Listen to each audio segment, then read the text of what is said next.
should let me love you forever, forever. I wanna love you. Will you let me love you forever, forever and a day, day, day, day, day.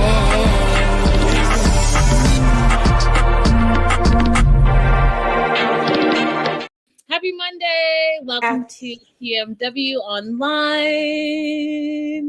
I'm Linda. That is Abby. We are covering all things 90 Day Fiance the other way today. And what an appropriate title for season 7, episode 13. J'ai un rêve, which means I have a dream. Not quite the dream that we know from Malcolm. Oh, it's not Malcolm X. How rude of me, Linda. But it's still, I have a dream. I have a dream to get married. I have a dream to move to another country. I have a dream to not get married. I mean, there's a bunch of dreams going on in this episode. So it's a really good episode. What were your thoughts on it? Very good. I feel like we hit the jackpot with these 2 seasons that we're covering right now. This a season of Other Way, the season of Before the 90. Like, there's so many conversational things going on, so many things that we can just chat about with you guys. 100%. Live chat is popping. Yeah. What's up, ladies? Hey, girls. Hey. Let's jump right in. Chloe and Johnny. Overall thoughts on their segment. Overall thoughts on their segment is in relation to parenting. Okay. I don't think, in my judgment of parenting, that what she's doing right now is good parenting. Michelle, I think that you have fallen into your desires as opposed to being concerned about your child. I also think that you're not seeing your child objectively. I think you have to admit when your child is the one who's in the wrong and be able to see your child objectively and not just root for your child in every single situation, like correct their errors so they can become a better person too. So I judge you. I understand you, Michelle. Like, I understand you want to do whatever it is to take your child back. And I understand that you want to believe your child, but not you, Michelle, in the chat, but Chloe's mom, Michelle, I don't think that you're doing good parenting right now. That's funny. I think that there are a lot of complexities going on in this dynamic. So let's break it down. So Michelle and Johnny go for a run, and it's going to be like this one-on-one time just before Michelle is leaving the next day. So she really wants to kind of stick it to Johnny, basically, I think. She knows Johnny cheated, and it's making her more concerned about their relationship, about leaving her daughter in Aruba, and just her own personal feelings of whether she can trust Johnny or not. And, if it was up to her, as we know, she would bring her daughter back to Boston and call it a day. It's quite interesting how the vibe that I'm getting is very, very like helicopter mom, but she's trying not to be, but she's also using her money and influence on her daughter to really try to dictate what her daughter does. And I think that it's probably important for her to allow her 23-year-old to make her own mistakes, if this is indeed a mistake, but have her own experiences and her own journey. I think that that's going to be important for Michelle to learn at some point. So they go for this little run. And one of the things I liked was they go to Eagle Beach, and we learned that Eagle Beach is famous for these 2 trees. And I want to say he said DVDV trees that basically they change shape and form in the wind. And I was like, see, those are the things that I want to know. Absolutely. To Aruba, and now I know Eagle Beach, there's something there special that if I ever go, I'll be able to say, oh yeah, I remember learning about this, back then. So Michelle confronts Johnny about cheating in Miami, and he was taken aback, as he should be. So my first question to you guys in the live chat and to you, Abby, is do you think that if you're in a relationship, you should share the details of your relationship with family members? My first instinct is to say no. But I also have sisters. So I think you kind of have to gauge like who is a safe person in my family to talk to so that if I want this relationship to continue, that me sharing this thing is not going to be a problem. Of my sisters, I can do that with two of them. Well, I have four, but I only talk to three of them. That's a whole different story. But I can do that with two of them. So you have to kind of gauge. And with my mom, never. My mom is going to hold a grudge forever and ever more. So if I have any plans for this relationship to continue, she doesn't need to know about it.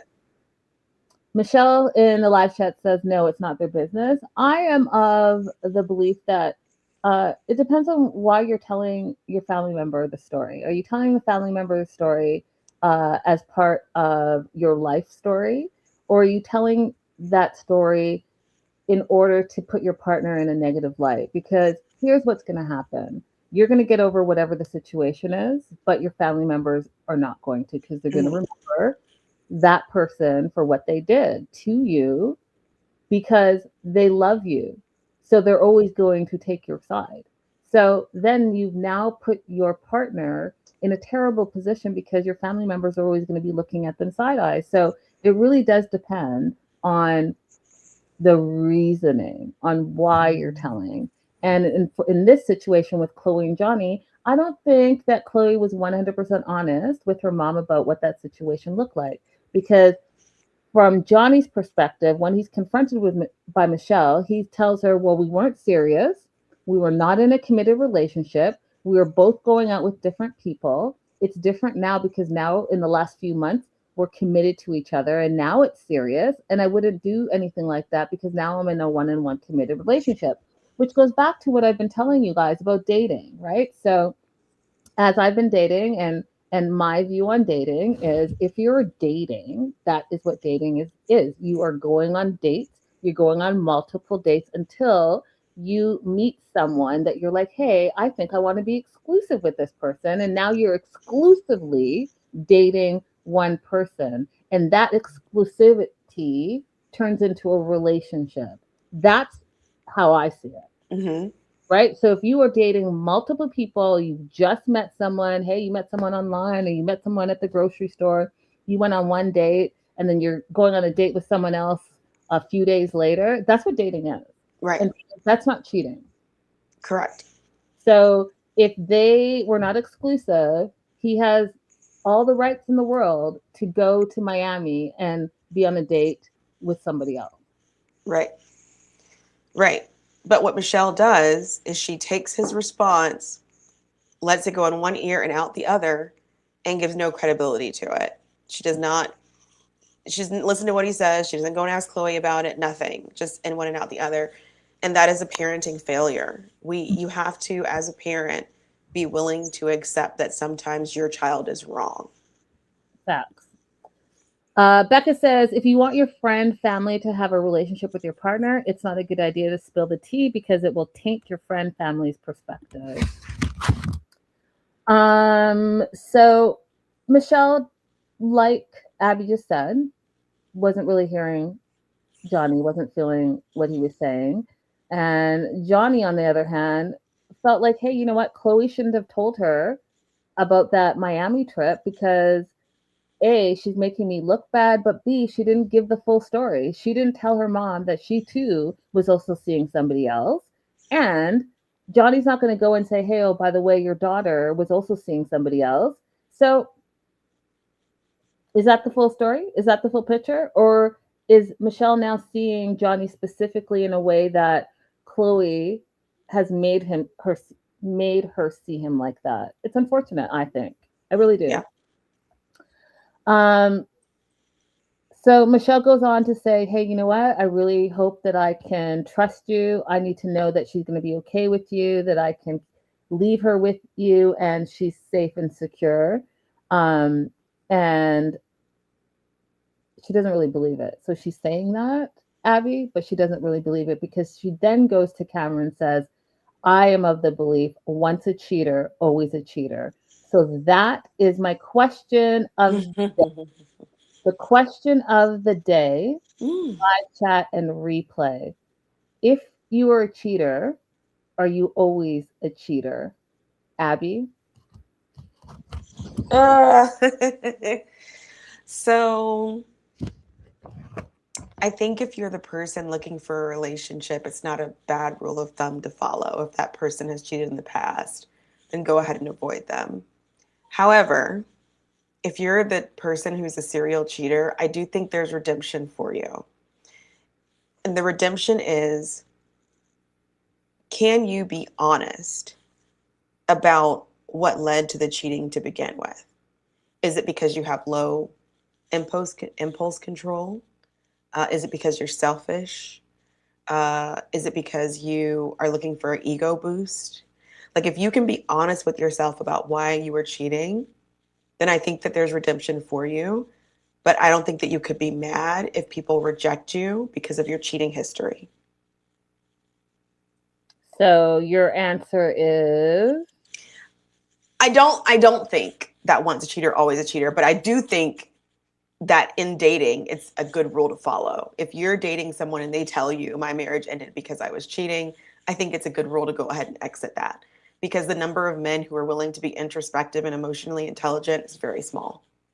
So there's a window, there's an opportunity for you no longer to be a cheater. But the number of men who I think are going to go through that window are the same number of people who are going to go through the eye of the needle. What's the Christian thing? Like the the eye of the needle, the faith mustard seed thing. You know what I'm talking about, religious people. I do know what you're saying.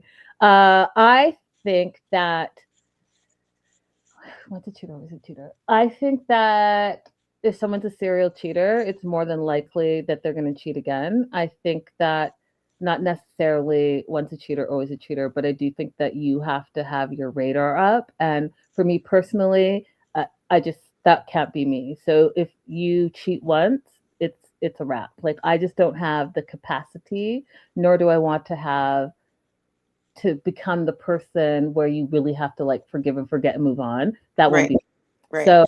And you know what's interesting? Like, men actually know this. They know that if you cheat on someone and they stay with you, they know they have less incentive to stop cheating. Mhm. So like they're more likely to get their act right in a new relationship than to stop cheating on that person that they already cheated on. They know that. They Absolutely. also know, like, I was listening to these men like confessions, and one of the guys said, your wife might stay with you if you cheat on her, but she's never going to be the same. Like, things are going to be different for the rest of the time that you guys are together. And all the guys were like, yeah, that happens. That's true. So they know that they're going to wreck you emotionally and mentally and change the way that your relationship is from there going forward. And they don't care. They're like, she'll stay, she'll still cook, she'll still clean, she'll still take care of the kids. They don't care that you're destroyed. Oh, 100% agree. Oh, thank you, Tommy. Thank you. Hi, Tommy. Thank you, Tommy. Um, Hey, yeah, thousand guys, pieces. let us know what you think if you're watching the replay. Once a cheater, always a cheater, yes or no? So far, I'm seeing yes, yes, yes in the live chat. So I want to see if that balances out, or is everyone in agreement that once a cheater, always a cheater? That being said, we're coming to the day where Michelle is leaving and she throws in that last dig. She's like, listen, I got my credit cards out. I'll buy you a first class ticket home. If you come with me, I'll do it right now. And Chloe's like, no, but you could leave the credit cards, right? So this is going to be a major shock to Chloe's system because she's now no longer being financially funded by her rich mama. And she's going to have to get a job. She's going to have to fend for herself. And this is really, in my opinion, Abby, going to test the relationship, right? Because she's been in this relationship funded by a six-figure income that came from her mama, living at home with her mama. So she really didn't have any bills. So 23 years old, this is going to be the first shock to her system where, you know what, you have to put on your grown girl pants and fend for yourself. How is that going to, oh Lord, what's happening here in the live chat? You're getting proposed to in the live chat. I think it's because of you guys. Make sure you head over to Abby and I's social media. We put a question out in the day. Have you ever met a man that changed your life forever? And, you know, I answered that question for me specifically. And we have someone in our live chat that is answering the question. He said, I will change your world. Now, he's not saying he will change it in a good way. Right. If you recall, terms and conditions apply. Right. Because if you recall my answer is like, well, I've met that person that changed my life and brought drama for no reason. So Michelle's leaving. And one of the things I thought was interesting, Abby, is that do you remember the part where Chloe literally says she doesn't know if she's making the right decision? Mm-hmm. She doesn't know if she should be staying, and she's feeling guilty about staying. But in the end, she thinks that she feels happier in Aruba. Now, I took a moment to think about that because you feel happy in Aruba because you've always been on holiday there. You've been vacationing. You've had good times. You've stayed with Johnny, but you've always been able to go home to your comfy, cozy life. You haven't actually lived there because, you know, you guys, like I always say, vacay bay is completely different than real life bay. That's why it's always important to be in that person's real space, see what that day-to-day is going to look like for the both of you. Because when you're on vacation, you're in a bubble. Right. You're in a bubble. So yeah, you feel happy there, but are you going to feel happy there in 6 months? Right. Because Johnny said that normally when she came to visit, she would stay at a hotel, they would go out for drinks and go out and do activities, and she would pay for everything. So this is about to be a brand new existence. If mom actually keeps her word and really cuts her off, this is going to be a brand new existence because their social activities are about to be cut tremendously because mom was funding all of them. Down to, you know what? Where are you going to get your hair done? Who's going to pay for that? Chloe? Exactly. Who's going to pay for your nails? Right. How are you going to get around because you still don't have a car? No car. And she's apparently too good for public transportation. Michelle does one final thing on her way out that irritates me just as much as when she tried to say that his knobs were on the wrong way and at his oven at his house. Do you need directions to get to the airport? Yeah, that was a dig. Like, sure that was a dig. Would you ever? The one time that somebody's asked me if I need directions in my own neighborhood, that was 100% a microaggression. I mean, there's no way around that, right? 100%. 100%. You're asking the local if they need direct. Exactly. He picked you up at the airport. You don't think he remembers where the airport is? That's outrageous. Like, I got this phone in my hand that's got to be more superior than your entire life. Abby, Let me get this GPS out. Abby, are you seeing the live chat? Oh, you have a villa in Sicily, Italy. I met this guy one time, random story, you guys, who said that our first date should be out of the country. And I blocked him so fast because you're not about to schmurder me. Okay? That, I take that as a threat.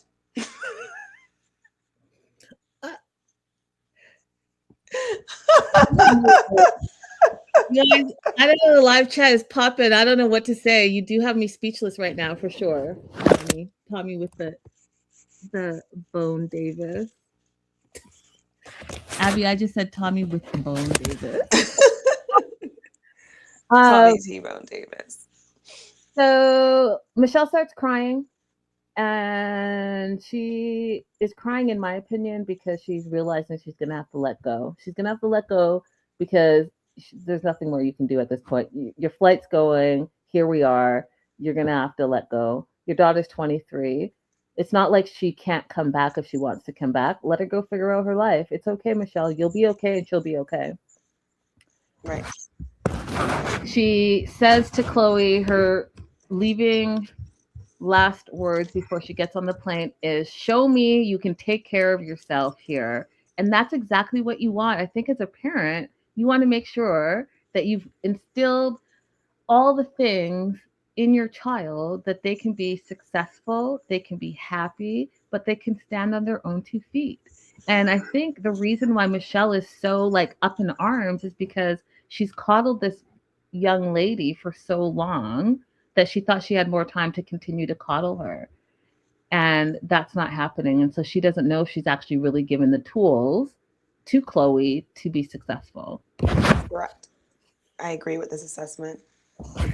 Is there anything else you want to add to Genevieve? Genevieve. Just, one more thing on Chloe and Michelle, her mother. Are you the kind of parent or aunt or, adult figure to a kid who praises them regardless? Like she says to Chloe on the way out, I'm proud of you anyway. And I'm thinking to myself, what exactly are we proud of? Mm. I was never a parent who praised regardless. I only give you praise if it's true and genuine.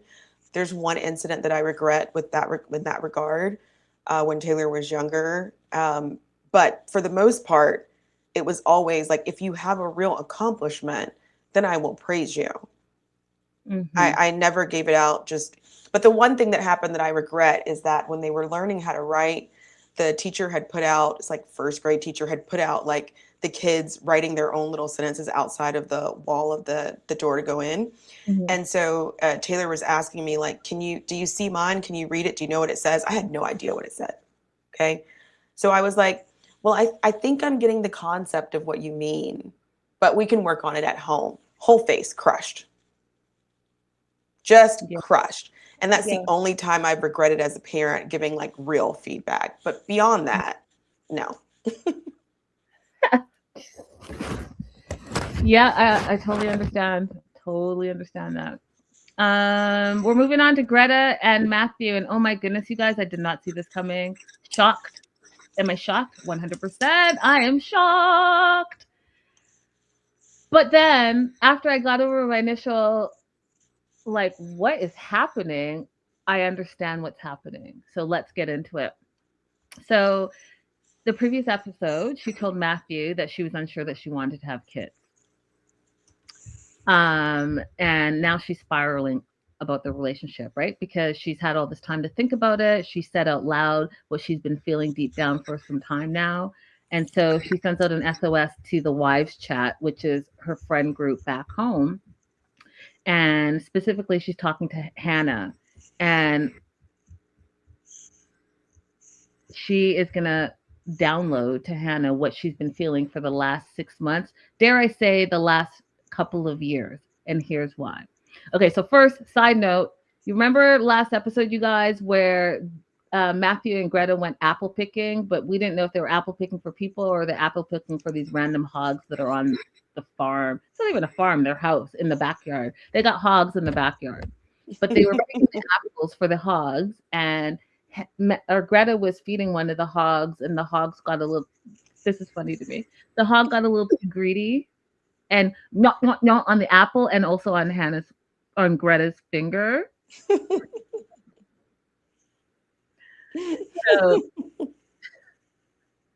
So she has this like duct tape on her finger to cover the cut. It's the whole thing. It definitely distracted me, but at least I now know what it was. So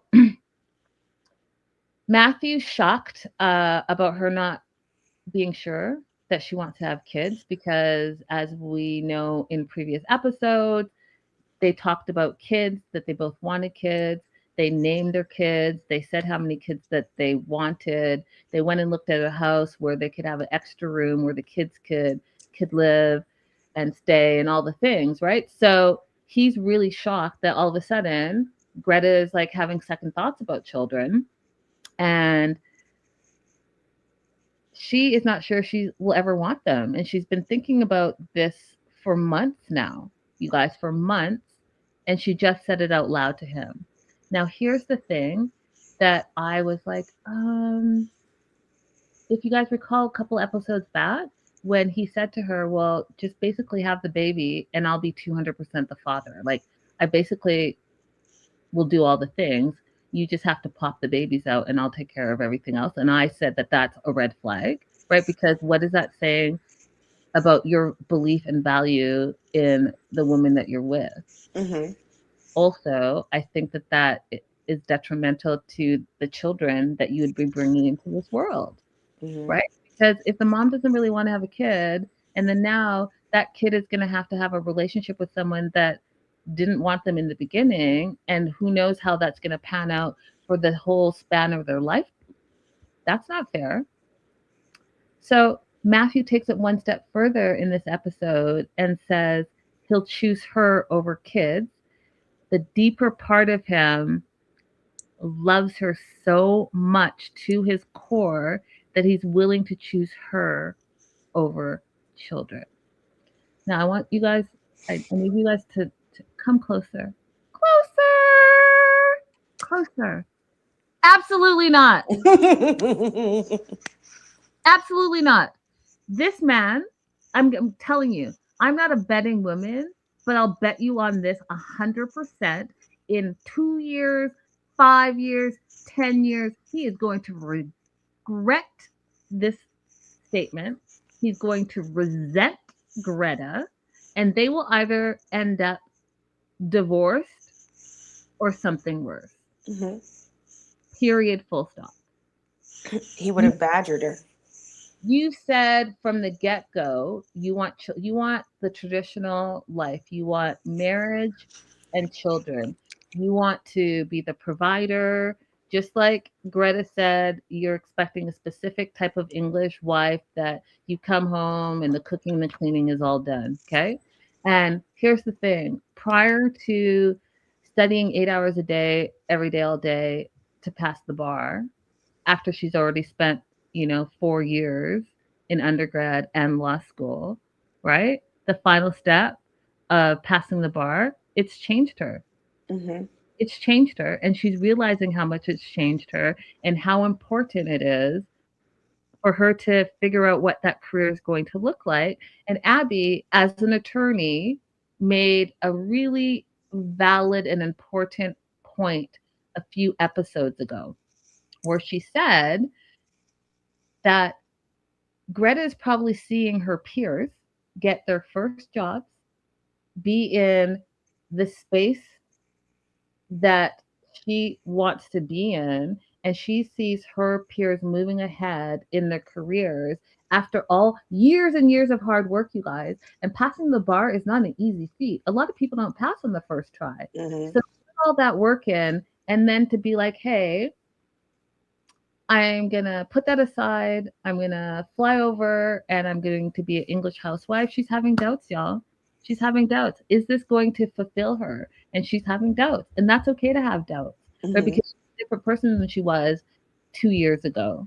She's a different person. That's why I say it's very important, you guys, to figure out who you are and to know who you are before you're connected to someone else. She's only 27 years old. She was 20. There's something else that I think happened. I think everything that you said is true, but there's something else that I think happened that she probably is not even really aware of. She said while she was studying for the bar, which you guys, I never took the boards for medical school, so I don't really know what a good comparison is, but studying for the bar is such an intense experience. Okay, you're head down 16 to 20 hours of the day. If you're not in class, you're doing your own study guides, you're doing your own multiple choice, you're doing your own practice essays. It's a really, really intense experience. And she said while she was studying for the bar, she lost connection and their interactions didn't feel romantic. You know what that translated to me? He wasn't being supportive of her bar study. And if you have a partner who's studying for the bar, you have to be able to show up for them. I'm sorry, they don't have anything to give you during that time period. So if you're not finding ways to show up for them, whether that is sending a little card of support here and there, a little gift here and there. I mean, somebody gave me a Starbucks gift card while I was studying for the bar, and you have no idea how much that meant to me. Mhm. You know, like during that time, the connection is fading away. And I see people blaming her for not voicing what was going on earlier. She cannot do that in the midst of bar study. You cannot. You cannot lose focus or else you're going to miss that shot. Mhm. You just can't.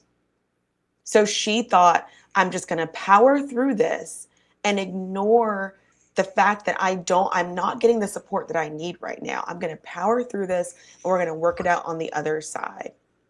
Unfortunately, she gets to the other side. She arrives there. She's seeing her peers go on, like I said before. But in addition to that, you arrive to a man who is calling you stinky, hasn't prepared a place for you to put your things. So now it's not, we were disconnected while I was studying for the bar. This is just who he is. He's just not supportive. Nothing about their interactions in the months prior to her arrival and now would make her feel comfortable enough to continue giving up her career, starting, and to go ahead and have children with the amount of effort that he's putting in. And I don't think she's able to articulate it right now because she's feeling so guilty. She's feeling like she did something wrong. But her body is telling her, this person is not supporting you. I do think that she's realizing it though. I do think, and I think that that's why she's feeling guilty because she goes on to say, and all the things that you said, I'm just going to add to it as well. She said that she lost connection while she was studying for the bar. She's like, are we not connected? Are we no longer connected? Is there not a vibe there? Those are the things that are flowing through her head. So she thought she would wait till she saw him in real life. And when she saw him in real life, she didn't feel the same spark in her heart, she said, that she had previously. And she doesn't feel romantic towards him. And even when they were intimate, it fell flat, she felt. She felt like there was no connection. So you can imagine there's no emotional connection, there's no physical connection. So she's really questioning the whole relationship. So she acknowledges on her part that she's changed over the last few years. And she's also acknowledging that they may no longer be compatible, which what they do, you guys, which was really kind of like jarring, is they juxtapose it to this wonderful older couple that's sitting in a park and they have this really romantic kiss. The one's in uh like a not a rocker, but like a I don't know, like a wheelchair type situation, one sitting on the bench, but they have this passionate kiss, and you can tell that they've had this passionate kiss for years upon years upon years. And just to show that,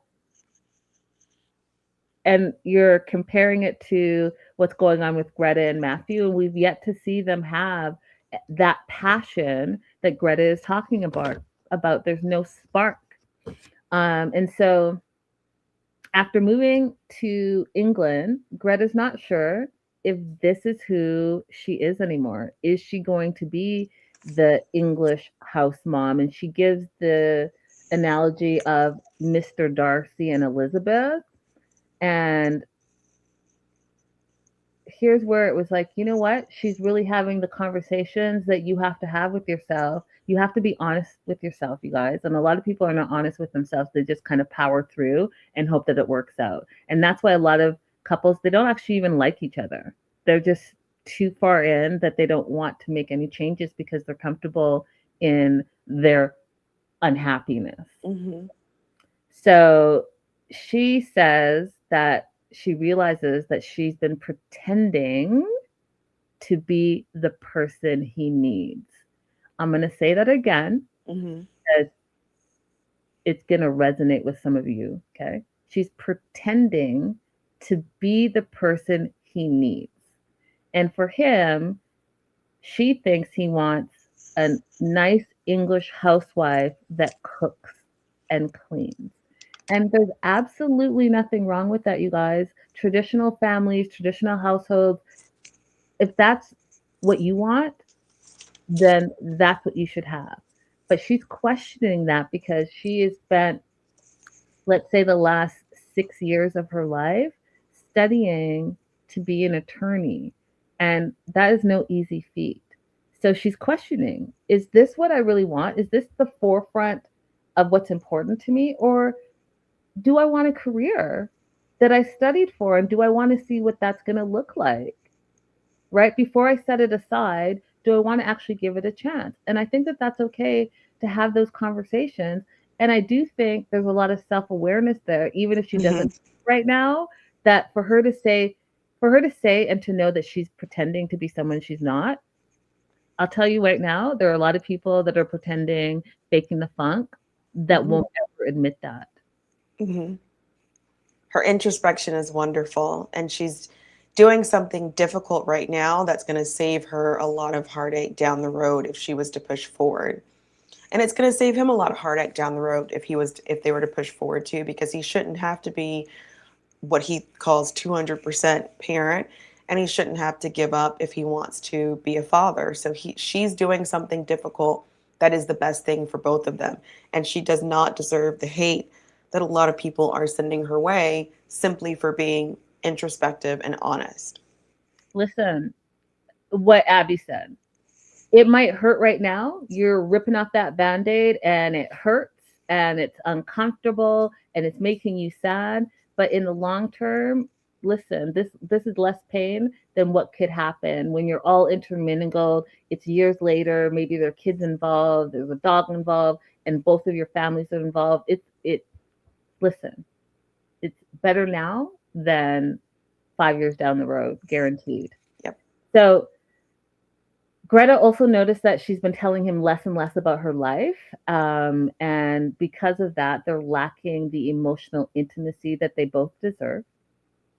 And I agree with her when she says this, that the right person can make you feel like you can fly, right? Because the right person who is supporting you and you're supporting them, it's like you two against the world. And I know I've talked about this before, but if you're new to our channel, I'm going to say it again.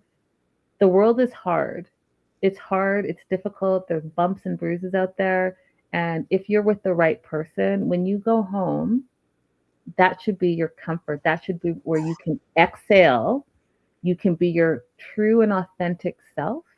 And you can say all the things that you can't say or don't have the opportunity to say out in the world because that's your person.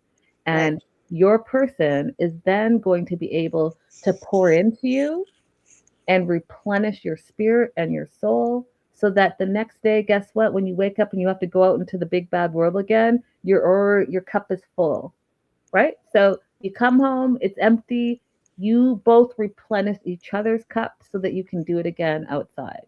But you can't have be half empty dealing with all the things in the world and then come home and fake in the funk. That's exhausting. Pretending you're someone who you're not, because when do you actually get to exhale? You don't. So I think Greta making the hard decision, it's shocking to me, but I'm proud of her to be able to understand that, you know what, I need to take a step back and figure out what's best, not only for me, but for this situation. Exactly. Bravo. Bravo, Greta. So Matthew comes home, she's crying, and she's like, how are you feeling about what I've said about not wanting kids or not being sure that I want kids? And Matthew said he feels like a ship in choppy waters. And where Greta just gets to the nitty gritty. She's like, grateful I met you, but you deserve the world. You deserve someone who loves you. You deserve someone who um, wants your affection and can give you that equal same amount of affection. You deserve someone who is being truthful not only to you but to themselves. And I don't think I love you anymore. Hard. It's a hard conversation to have, but I appreciate her honesty because it could go a different way and you could be faking the funk. And I dare say some of you are still faking the funk. Yeah. She's being very nice about it too, you guys. She's taking a lot of this on on herself. She's taking a lot of blame. She could be saying, she said, oh, I was telling him less and less about my life. She could be saying, he stopped asking questions about my life.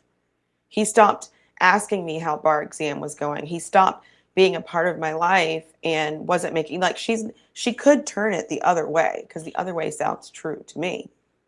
But she's taking it all on herself.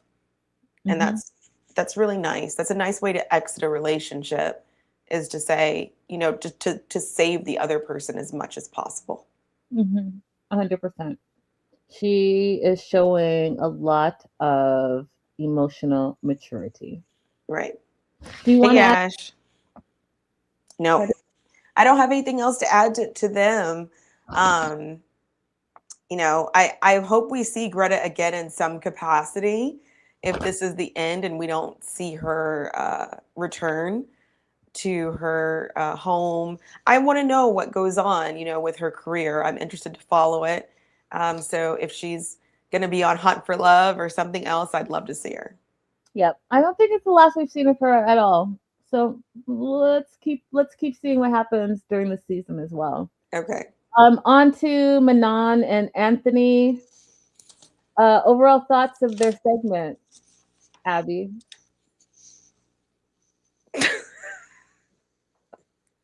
I already know that we're not going to agree. Listen, this segment made me say, okay, Manon, you've finally gone too far. Like, I cannot find a roadmap to being able to defend you this time. I defended you on the goat farm thing, right? You had the wrong clothes on for that. You didn't have the information, didn't have a heads up. Now you're in a city square, you're in comfortable clothes, and you're still not happy about this little thing that he did. Like, I'm unable to defend your reaction here, Manon. I'm shocked, because I thought for sure you were going to defend her again. There's no pathway for me to do it. There's no end. There's no, like, what did Anthony not consider? What did Anthony do wrong? There's no inroad for me to be like, okay, I see what Manon's perspective is. There isn't one. Manon, if you're watching this, I really need to understand what it is that you want your husband to do to make you happy. Because everything that I'm seeing that he's doing to reach out, and he's trying to take the core memories that you have and move them forward to create new memories, none of it is making you happy. And not only is it not making you happy, you say mean and terrible things to him that I just don't. How is that making your marriage better? I'm sorry. I was your biggest cheerleader for the first few episodes. I thought you were amazing, because you just like the whole package, it seemed to me. But you seem kind of miserable, and I want to know why. Because this guy, clearly you guys have different personalities, but he loves you so much, and he's doing all the things to try to show you that he loves you. So this guy, you guys, Anthony, contacts a mime and wants to do something special, a display of affection for the world to see how much he loves his wife. So he takes it in context of things that they've discussed as a couple. And one of the things that they joke about is that because he doesn't speak French, maybe one of the only jobs he could get was being a mime. That's the context of it. And they've been joking. It's been a running joke in the relationship this whole time. So he contacts a mime. He acknowledges that he may have missed the mark with the farm situation, acknowledges that. Says, hey, you know what? Maybe I didn't set up my partner for success. I thought I was doing a good thing, but maybe I missed the mark. So I'm going to try something different. I realize that I am not a serious person, but my partner is very serious. I like lighthearted things. My partner is very serious. So maybe I could do something lighthearted to lighten her up a little bit so she can laugh and enjoy our relationship. He meets with the mime.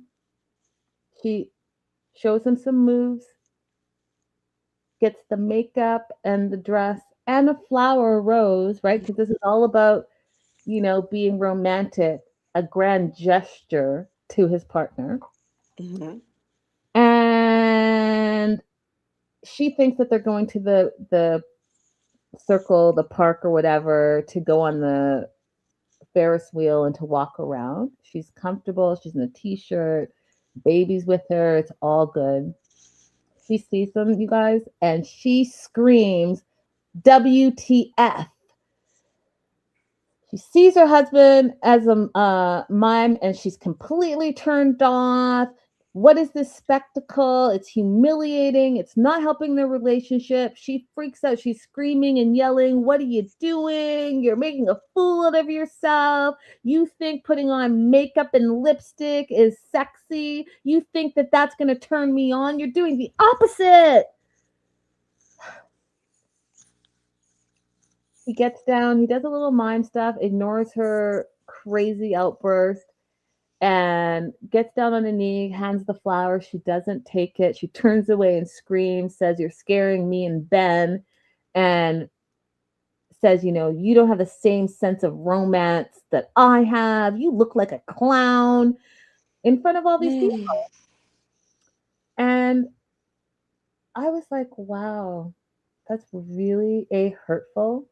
B, it's mean spirited. C, what is it, Manon, that Anthony could do right that's romantic to you? I bet I could tell you. I bet if he took you to a 5-star restaurant, bought you a Louis Vuitton bag, went in debt just so that you could be up with the Joneses, that you would be happy. And unfortunately, that's not your situation right now. So he's trying to do the small things and you're so unappreciative. I'm shocked. I'm shocked. So this is my question to you. What is it that would be a romantic gesture that would help you get closer to your husband? I would like to know what that is. What does that look like? What show me, what does a day in the life of Manon and her partner look like that is a romantic situation? Yeah. Yeah. The other thing is, like, she's been telling him she wants him to learn French. So this was an excursion where he had to practice his French. Like, why are you not happy that he's getting out and doing something? By the way, what did you think of his French this episode? I thought he did a great job. He was able to communicate. He didn't have all the words, but he was trying, and he was able to communicate to the point that he got to the goal. So what he wanted to do, he was able to achieve that. And, I personally don't see Manon helping her partner learn French. You know how you can help your partner to learn French is continue to speak French with them. Help them speak French out in public. Mm-hmm. And don't criticize them all the time. The few times that we've seen him try to order or something with Manon there, she was very critical of him. That doesn't help people when you're learning a language to be more, willing to speak it out loud. So no, I didn't, normally I can see the other person's side of something, even if I don't agree with it. But in this situation, I don't even see her side. I don't see how what he did warranted her reaction at all. I mean, she's constantly criticizing him. He can do no right in her eyes, as far as I've seen in we're 13 episodes in. Mm-hmm. And what has he been able to do right? Nothing. She's constantly criticizing him, and she criticizes him in public and in private. It's never okay, and it's never enough. No. Yeah, Faye said Manon has no sense of humor or adventure. I think that what we're learning is what, you kind of alluded to earlier, Linda, is that she's just a bit materialistic. And so the whole plan to move to France and downsize their life so that she could spend more time with Ben, it's never going to be successful if you're materialistic. I thought that she was just really into being a business person. That's where she derived her esteem from. But now I think it's more about just having certain things, like certain physical possessions. Yep. I mean, her t-shirt, Los Angeles t-shirt said it all. Like, did you really leave Los Angeles behind, or are you trying to continue to to be the name and the brand of all the things. I don't know. Right. On to Dylan and Patia. Oh Lord. First of all, I'm a city girl as well. I am not camping in no tent in the rain. Not. That tent is not, it's not so rainproof that little drops of water are not going to be in coming in. And I'm not going to be freezing my butt off while the fire is outside that I'm roasting my stupid marshmallows on. If there is no cabin, okay, with running water and a toilet that flushes, count me out. I am Yeah. not sleeping on the ground. I'm not sleeping on the ground. And here's the thing, you should know that about Patia, but you want her to convert to what you say, because it's only what you say this lifestyle is in Australia. I know for a fact that not everyone is into camping and roughing it and little to no amenities. You just like that. Those are things that you like. But even if we go Exactly. to your home has all the amenities that Patia is used to. So stop it, Dylan. Just stop it. It's like you're trying to break her, trying to break the city girl out of the girl. And you knew, and you've known for a lot of years, at least 12 years, who you're in a relationship with. So just stop it. Yeah. So they're Do going. you remember that TV show with Zaza or Ava Gabor where she's like a city girl and she marries that country dude? No. Green Acres is the place to be. No? Mm-mm. I don't know if we have that in Canada. Oh, that's what this reminded me of because she's like she's literally herself, Ava Gabor, like very luxurious and lots of jewelry and stuff, and she marries this country dude on a farm. It's actually I wonder if it would stand the test of time if I was to watch it now. What's Does it it called? stand the test of time? Green Acres. Green Acres. Yeah. I loved it when I was a kid. Look it up. Um. So Patia's forgiven him for lying, right? Because he lied, you guys, and it's a big lie. And the way that he minimized it was really irritating to me. So this riff that Patia's had with Joe, his mom, for all these years, is based on a lie that Dylan told.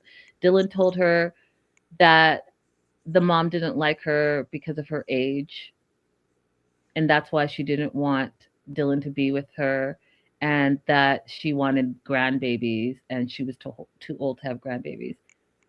That was a lie. Joe did not say those things, and I'm sorry, but I don't. How do you come back from that? Everybody just glossed over it. Everybody just glossed over it. I do not understand why. Does she feel like, well, I've already moved here, so I have to stay here? Sunken cost fallacy. I don't I don't understand how this didn't become a major issue. Yeah, Even with his mother, like as a parent, my child is not going to lie to me and I'm just going to gloss over it. No. what up, Bilal? Yeah, I don't know. I don't know why we're not all talking about it and up in arms. That's a major lie. And you sat with the lie for 2 years and let your mom and your significant other fight over Right. something that you lied about, and you don't say anything, and then you get caught and you're just like, oh, I don't really remember saying that, but if I did, okay. Wow. Wow. So they're camping in the rain, and Dylan thinks it's romantic, and shout out to Patia for not really complaining and going with the flow, even though this is not her cup of tea. She's just kind of going with the flow. At night, they saw a patamelon, which I thought was so adorable, jumping around, and it's a small little kangaroo. It's in the kangaroo family, but it's not a kangaroo. It's a patamelon. Super cute. And the mom, Joe, calls while they're camping, and this is another source of contention in their relationship because the mom calls all day, every day, and they look at his phone log, and you see it's all Joe, Joe, Joe, Joe, Joe, Joe, Joe, Joe, Joe, Joe, Joe, Joe, Joe, and Patia's like, that's not normal. So my question for you guys, for this couple, question of the day for Dylan and Patia, is it okay to talk to a parent every day, all day, throughout your day? Is it okay? Yes. Do people have a choice Whether or not they want to be in a relationship with you, if that's what you do, also yes. Would I be interested in being in a relationship with somebody who's on the phone back and forth with their mother or father all day long? Not really, because it's breaking up whatever we're doing, you know? And then, like, especially if it's not a necessary conversation, like they're just having general chit chat. It's not So a here's what necessary conversation that needs to happen right now. I mean, I am close to my mom, so I talk to her often. I don't talk to her like 10 times a day, but regularly. I do think though what's happening with Dylan and Joe is something different. And I am going to go there, you guys. I think that Joe Okay, this is what I think. Oftentimes, especially in single parent households where the mom is the mom and the dad, uh, oftentimes the mom substitutes the son as the man of the house. And I'm not talking like gross stuff. I'm saying they substitute the emotional stability, the emotional connection, the emotional, I'm leaning on this person for where they're lacking because they don't have a relationship, uh, adult relationship. They're not dating anyone. The baby daddy is not in the picture. So they lean on the son to be all the things. And because they do it year upon year upon year upon year upon year upon year, by the time the son is an adult, that mother has heavily relied on all of her emotional well-being is wrapped around the son. How he's doing, how successful he is, where he is. Now you're in a relationship with your son where you can't live without talking to them because you have no sense of who you are without that relationship. That's what I think is Yeah. going on with Joe. I think Joe needs to go and get a hobby. I think Joe should like go to bingo or to, I don't know, kangaroo school, farming or camping land, whatever it is that she loves to do, and get a community of people that are of similar value and beliefs and start doing that so that she can have her own community of friends and actually cut the cord because your son is not your man. And part of the reason why, yes, you're smiling in Patia's face because you know that that's his partner, but part of it is you don't want to be replaced by her. And that is a scary situation to be in because, again, that's your son, that's not your man. Right. Right. Oh, bye, Fizzy. Thank you for being here. We got Renee in the chat. The whole gang's here. Hey, Renee. Hey, girl. Hey. Renee says that's exactly her situation as well. So here's the kicker, you guys. So Patia is trying to say, hey, you know what? You need to cut the cord with your mom. You need to stop talking to her all day, every day, and like pay attention to this relationship. And Dylan doesn't know if he wants to choose between his mom and his partner. He literally said, if Patia can't move past this, where I'm not going to make any changes, I'm going to continue to talk to my mom all day, every day, then I don't know what I'm going to do. And that, my friends, is why they're not going to work out because after 12 years, he's still not sure about her. And if she doesn't bend to his will, what he wants to go camping. He wants to live in Australia. He wants to talk to his mama all day, every day and be a mama's boy. He wants her to not work, but also now he's the provider, but on his terms. That where is that saying we equally are yoked? I am 100% committed to this relationship. I love all the things about you inside and out. No, you're saying I love you on my terms.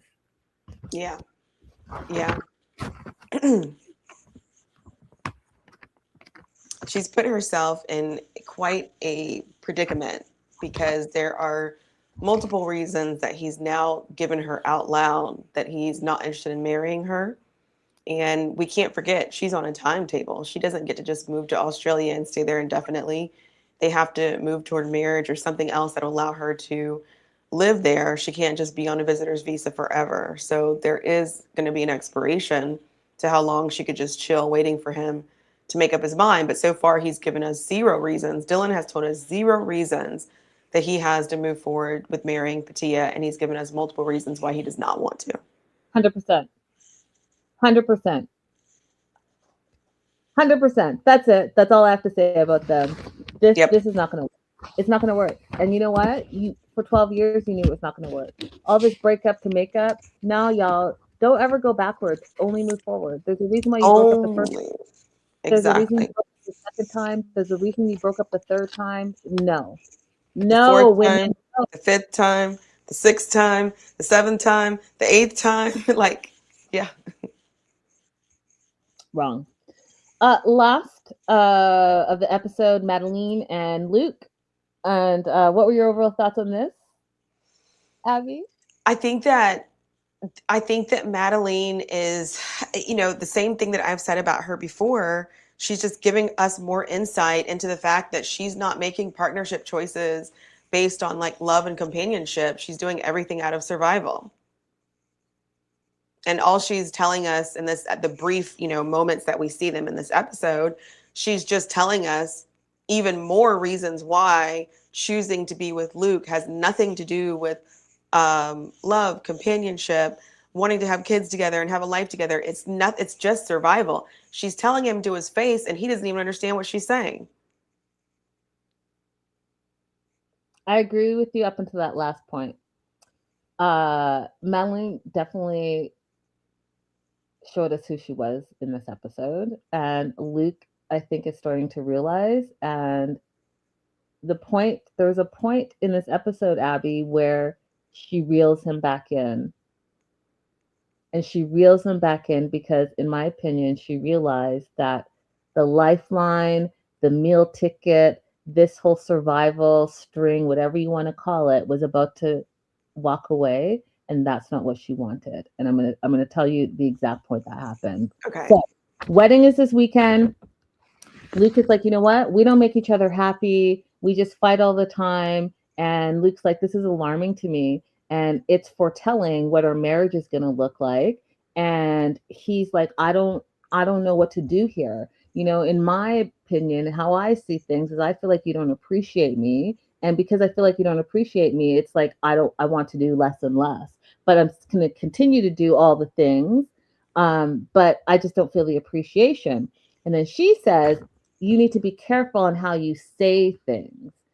So she doesn't like to be reminded that he's paying the bills, he's paying the rent, because the dynamic in this relationship is skewed.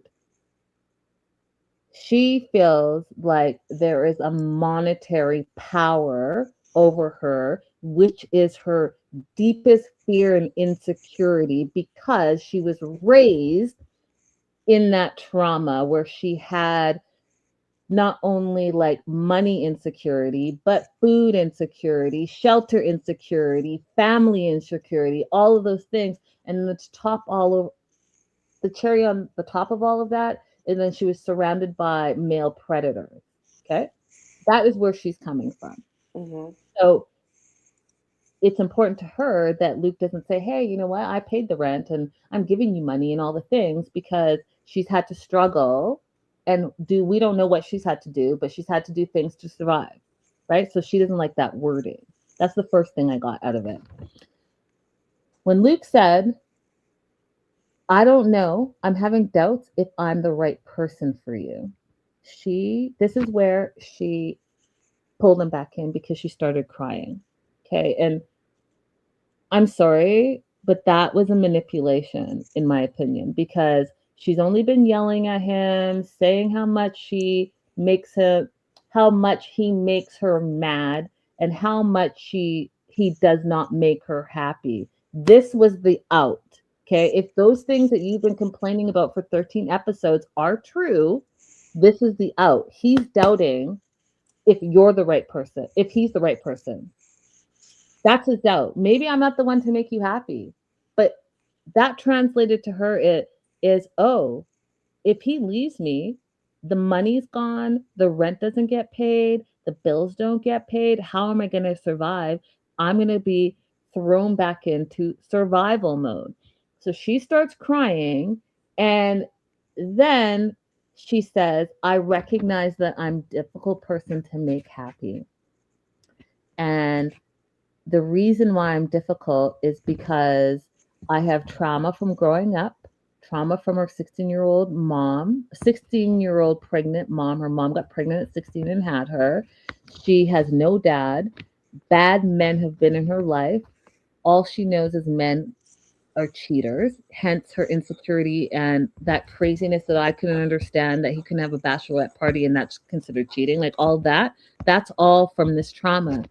She is surrounded by men who do not value women. And she feels the only love that she's had is the love that she's had for herself. And so she's had to love on herself and protect herself at all costs.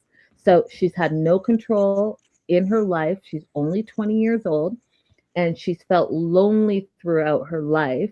And Luke is her first love. She has never had or been in love. She's 20 years old. So I say all of that to say she doesn't know what love looks like. She doesn't even know if this is love. She knows that what Luke brings to her is the stability that she's been craving her whole life. Luke brings the illusion of financial stability that she's been craving her whole life. Luke brings the attention that she's been craving, but not the bad, crazy, manipulative, predator attention, but the love that it seems that they have, the protected type of attention that she's craving. Luke brings to, if you want to just get down to the nitty gritty, the family structure that she never had. So Mhm. now she gets to between the two dogs that are like her little babies and the boyfriend that's like her husband, soon to be husband. She is getting the picket fence that she has been looking for her whole life. Mhm. Unfortunately, this is all wrapped up in a 20-year-old who's never been in a real relationship. So she doesn't even know what that is supposed to look like. Hence, here we are. Luke tells her, don't worry, you don't have to go through life by yourself. I want to give this another try. I see that you're trying to be open and vulnerable, and we can just start fresh and try to make this work. I'm sorry, you two. You guys are both making the wrong decision here, in my opinion. So I think you might be right. But I I will am. tell you what my original my original thought when she started crying was that she was crying out of frustration because she actually does not want to make this choice to be with Luke. You know, obviously she's seeing this doesn't really bring me the emotional regulation I need. She wouldn't use those words, but like it's not bringing me the peace that I actually want. But I fear that if I don't make this choice, then I won't have someone who offers me the financial stability that it seems that I have. Because remember, she doesn't know that he's actually like severely in debt yet. He's Mm-hmm. never got around to sharing that. So Mm-hmm. I think that her frustration, I think that her cry was frustration because, again, out of survival, here she is making a choice to get married to someone who she probably knows, for all intents and purposes, is not going to lead to a happy life emotionally, but is a survival choice. And he has the ability to not participate in that. He has the ability to date someone his own age that's already established, but he chose to date someone who was vulnerable in that way and who is going to be set up to make choices differently than somebody who was actually independent and didn't grow up like that. So, you know, considering Renee, I think she said she was 13 or 14 when she went off on her own. She wasn't living with any family at all.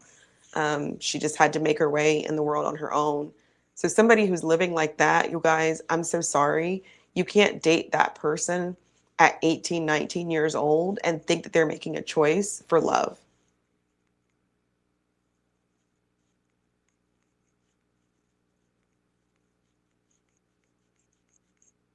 You can't. I mean, you can barely date somebody who grew up in extreme poverty. And if you're an extremely wealthy person or you're presenting as a wealthy person, you can barely expect that that person is making choices just completely out of love. Because honestly, it would be irresponsible to do so. Yeah, but I mean, we're assuming that Luke knew all these things about her, and from this episode, it sounds to me like he didn't know any of it. He So knew that she was young. He didn't know that she yeah, talked about all these bad men who had been actors in her life, but he knew that she was young. He knew that she'd been abandoned by her mother at a very young age. And I'm sorry, you're a grown man in your 30s and you're going to date a young woman who's 18, 19 years old and not think that those things drastically shaped her. You're lying to yourself and all the rest of us if you don't think so.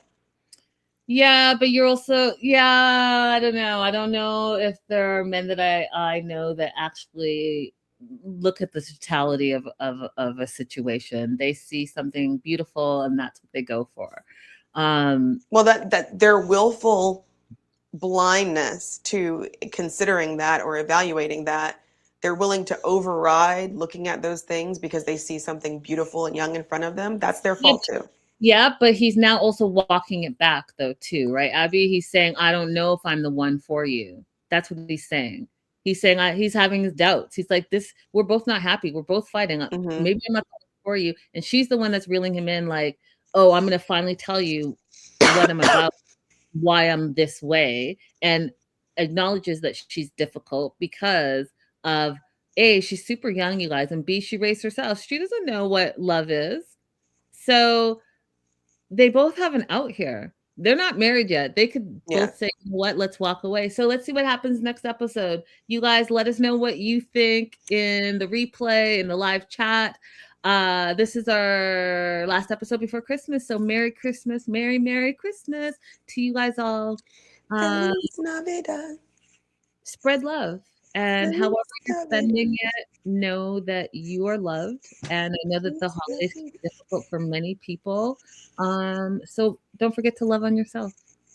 Buenos años, felicidad. Bye bye. Hi guys. Adios.